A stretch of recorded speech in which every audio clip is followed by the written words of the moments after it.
اللہ الرحمن الرحیم اللہم صلی علی محمد و آلہ و اطرتہ بعدد کل معلوم لک۔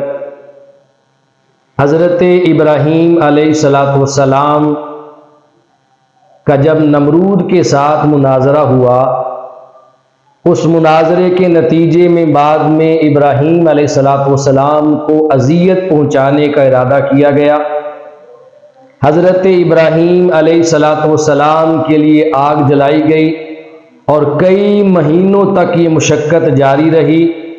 لکڑیاں جمع ہوئی، ابراہیم علیہ السلام کے لیے آگ جلا کر ایک منجنیق بنا کر حضرت ابراہیم علیہ السلام کو اس آگ میں ڈالا گیا۔ جب آگ میں ڈالا گیا تو رب کائنات نے اپنے خلیل کے لیے اس آگ کو گل گلزار فرما دیا۔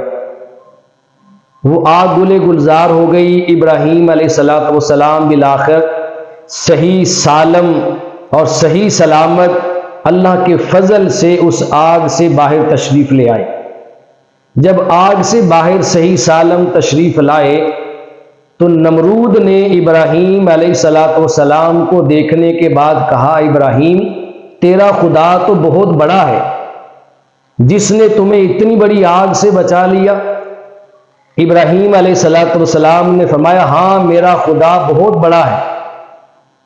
نمرود کہنے لگا، ابراہیم علیہ السلام میں بھی تیرے خدا کا قرب پانا چاہتا ہوں۔ تو حضرت ابراہیم علیہ السلام نے فرمایا، میرے خدا کا قرب تب ممکن ہے کہ پہلے تو میری اتباع اور پیروی میں آ، میرا کلمہ پڑھ، میری اتباع میں آ، میری پیروی میں آ، اور اپنا خدائی کا دعویٰ باطل کر چھوڑ اور ایک خدا کی بندگی کر، تو میرے رب کا قرب پالے گا۔ نمرود نے کہا، ایسا ممکن نہیں کہ میں تیرے رب کی عبادت کروں اور تیری پیروی کروں۔ بہرحال نمرود نے کہا کہ میں قرب خدا حاصل کرنے کے لیے قربانی کروں گا۔ تو نمرود نے 4000 گائے اللہ تعالیٰ کے نام پر ذبح کی اور یہ کہا کہ میں ابراہیم علیہ السلام کے رب کا قرب پانا چاہتا ہوں اور قربانی کے ذریعے قرب پانا چاہتا ہوں۔ 4000 گائے کو جب ذبح کیا تو ہر طرف شور مچ گیا کہ نمرود نے بہت بڑی قربانی کی ہے۔ اتنا شور مچا کہ ہر کسی کی زبان پہ زد عام تھا کہ جیسی قربانی نمرود نے کر دی ہے، اب رہتی دنیا تک قیامت تک ایسی قربانی کوئی نہیں کر سکتا۔ جب ہر طرف نمرود کی قربانی کا شور مچ گیا اور نمرود کی قربانی کا تذکرہ اور ذکر ہر طرف عام ہو گیا، رب کائنات نے اپنے خلیل حضرت ابراہیم علیہ السلام سے فرمایا، اے میرے خلیل، اے میرے ابراہیم علیہ السلام، اٹھ، اب ایسی قربانی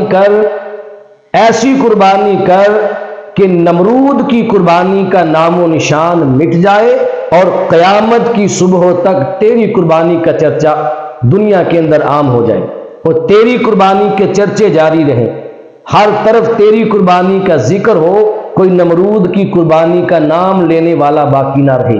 ابراہیم علیہ السلام نے عرض کی، مولا پھر تیری راہ میں کیا قربان کروں؟